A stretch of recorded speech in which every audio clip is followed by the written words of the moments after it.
Oke, halo semua dan bertemu lagi bersama Gorioris di MotoGP 23 untuk karir episode ke-80. Nah, di MotoGP World ada postingan dari Johan Zarco yang ngebahas sedikit kemarin soal after GP Austria yang dia berhasil mengalahkan kita di lap terakhir. Gua akuinnya Zarco emang sengaja banget buat nahan performa motornya hingga di lap akhir menyerang kita hingga kita gagal meraih posisi kedua.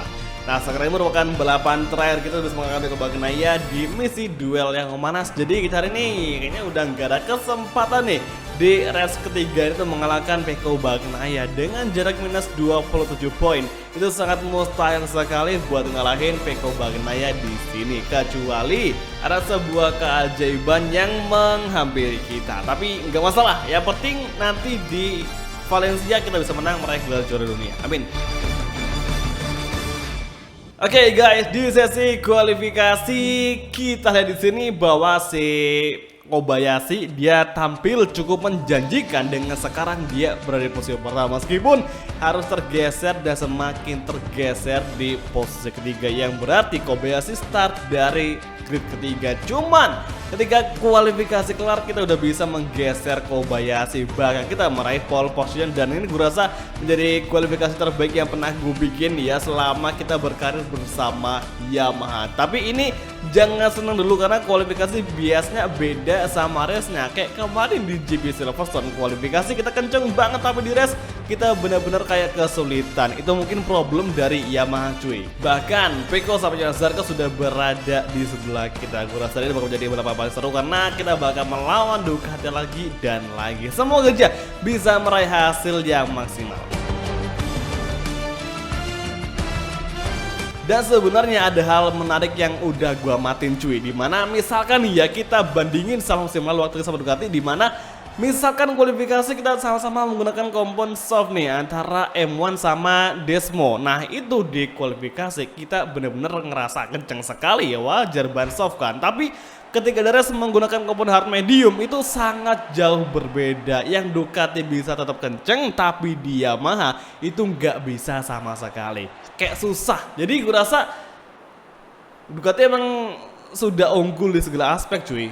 Bahkan dengan kompon hard medium pun tetap bisa kenceng, sedangkan Yamaha dengan hard medium udah nggak bakal bisa. Ya mungkin Yamaha mentok kita finish di 5 besar. Nah makanya tadi di kualifikasi gue pakai kompon medium supaya nggak terlalu jomplang perbedaan kecepatan antara kualifikasi dan juga race-nya. Ini Yamaha bukan Ducati. Ducati unggul di segala aspek dan sekarang kita pakai hard medium soalnya di sini suhunya panas sekali dan ya semoga aja dengan hard bisa ngebawa kita ngelakuin hard braking seperti ciri khas pembalap kita.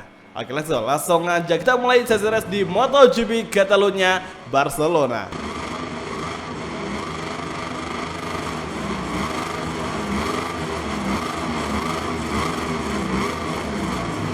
Oke semua, dan inilah dia sesi race kelas MotoGP Catalunya Grand Prix. It's on the way, dan apakah start kita akan bagus? Hingga sekarang tidak ada overtaking dari rival di belakangnya, berarti kita membuat start terbaik di Catalunya dan sangat tumben sekali kita bisa ngelakuin start terbaik setelah bermusim-musim bergelut dengan bak yang ada di sini. Dan sekarang Johan Zarco sudah mulai menempel kita dan gue rasa hari ini Johan Zarco bakal tampil keras dan dia bakal memaksa kita untuk turun di posisi kedua. Zarco mencoba mengambil dari outside, namun Ritrio bisa bertahan dari inside line, bahkan bisa mendefend apex terdalam di turn keempat. Tapi saat ini Zarco masih terus membayang-bayangnya laju dari Ritrio. Sementara itu Francesco Bagnaia di posisi ketiga dan Brad Binder di posisi keempat, Kobayashi di posisi ketujuh. Entry turn ketujuh, hati-hati. Oke, tikungan Shigen yang gak terlalu parah dan sekarang menuju tikungan ke-9 kita masih sama dari Johan Zarco, namun Johan Zarco masih terus berusaha agar bisa menempel laju dari Ritrio. Lap pertama tinggal setengah lagi ya, menuju terkesan perlu Isa corner. Kita hard braking from di sini dan gue masih agak heran ya, tumben sekali kita bisa ngelakuin start bagus tanpa harus di overtaking oleh pembalap lain. Karena biasanya ya selama kita gelut di MotoGP karir start kita nggak pernah bagus dan baru kali ini cuy, baru kali ini bisa sebagus ini. Dan Zarko menempel mengambil dari outside line, namun kita berhasil defend, namun kita menembak lagi dan akhirnya Zarko overtaking di posisi pertama.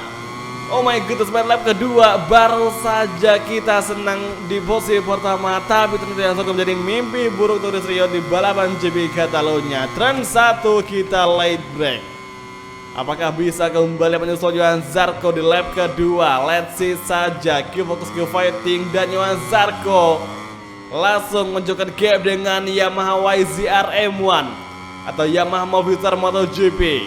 Johan Zarco berada di masa yang sangat-sangat dia merasa perkasa. Ini terbukti dari dia dari awal balapan. Ketika kita baru mulai di turn 1, dia berusaha keras menempel laju dari pembalap Yamaha cuy, bersikeras menempel dan bahkan berkali-kali memberikan suatu attack kepada Rio. Dan akhirnya last corner di lap tadi terjadi sudah overtaking atau terjadi sudah manuver overtaking dari Zarco kepada Rio, yang akhir saat ini Zarco berada di posisi pertama dan dia sangat-sangat kencang sekali. Gue lupa si Zarco pakai ban apa tadi ya? Apakah dia pakai medium? Kalau jelas medium ya wajar saja dia bisa kenceng cuy dari awal hingga sekarang di lap kedua. Dan gue rasa seperti yang udah kita lakukan kemarin di race GP Catalunya, itu di race kali ini tuh setiap balapan di Catalunya itu ada hal yang unik. Kita bakal dapetin satu pesaing yang sangat kuat sekali, bahkan kita harus ngejar pembalap tersebut ya hingga lap terakhir. Dan gue rasa kita bakal mengalami di balapan kali ini. Ya let's see aja nanti bakal apa aja yang muncul di persaingan kita dengan Zarco di akhir-akhir lap. Oke, first corner kita light break sembari menggunakan bantuan kerap agar bisa lebih lambat di tikungan. Dan sekarang di tikungan ketiga high speed corner. Biasanya Yamaha bisa kenceng di sini, cuma sekarang karena Yamaha lebih unggul dan unggul di segala aspek, kita ya imbang lah di cornering speed dengan Ducati. Beda kalau di lurusan cuy. Oke, Francesco Bagnaia di posisi ketiga, Alex Rins di posisi keempat, Brad Binder di posisi kelima, Kobayashi naik di posisi keenam menggeser Espargaro, dan Fabio Quartararo di posisi ke-8.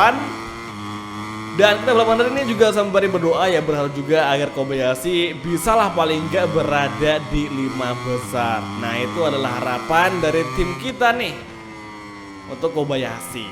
Kita sekarang menjadi pimpinan tim dan semoga aja bisa ngebawa perubahan. Tapi jujur ya, kemarin kita udah ngebawa perubahan, dimana kita bisa ngebawa Kobayashi di Silverstone untuk berada di front row. Bahkan di race kali ini Kobayashi start dari urutan keempat, itu bagus sekali.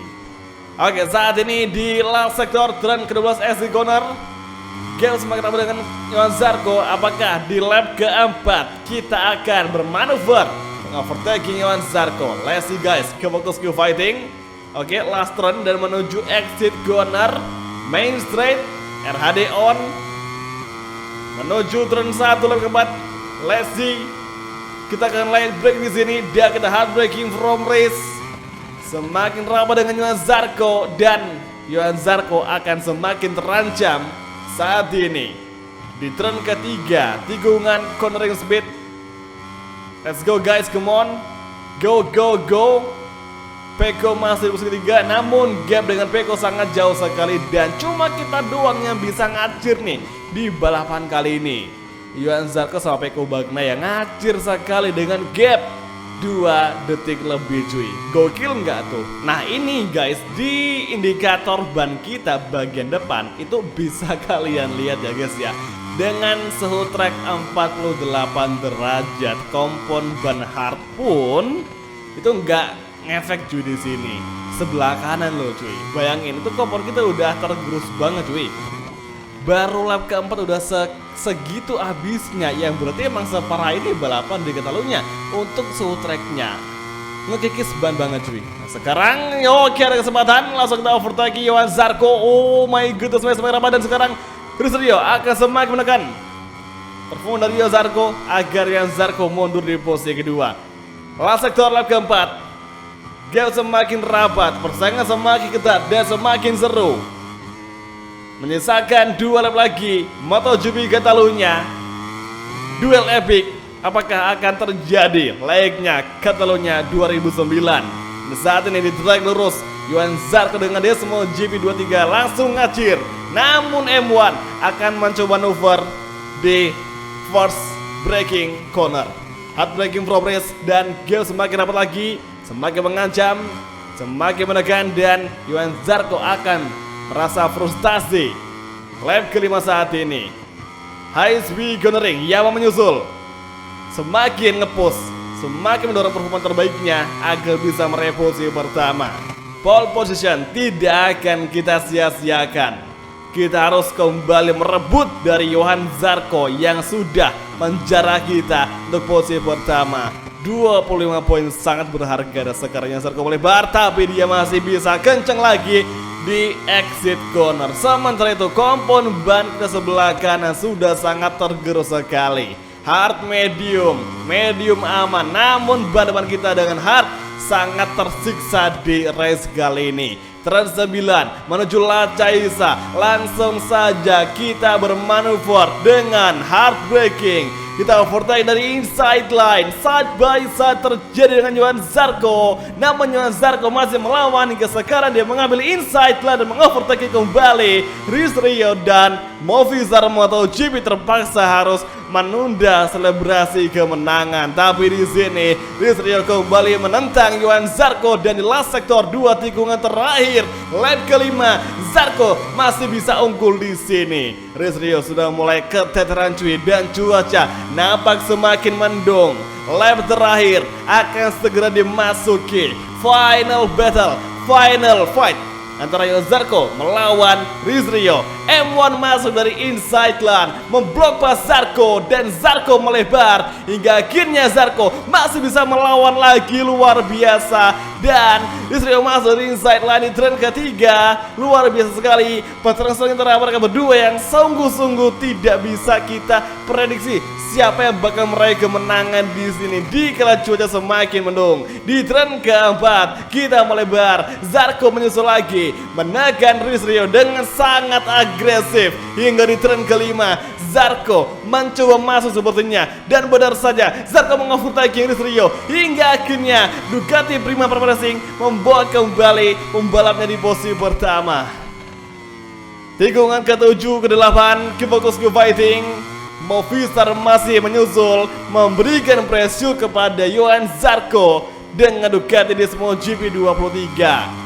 Backstride menuju Lacaisa, Zarco mistake, kita overtaking, dan akhirnya bagus sekali manuver dari Yamaha berhasil. Namun sekarang Johan Zarco kembali mengovertaking. Last sektor, turn ke-11 sudah di depan, dan sekarang kita blocking jalur inside line. 2 tikungan lagi, M1 akan kita paksa ngepush dengan sisa ban depan yang sudah sangat kritis.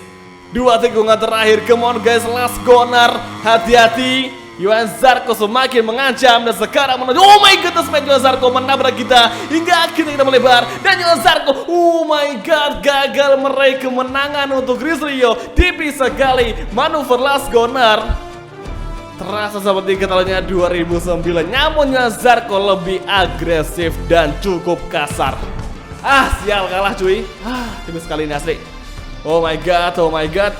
Oke.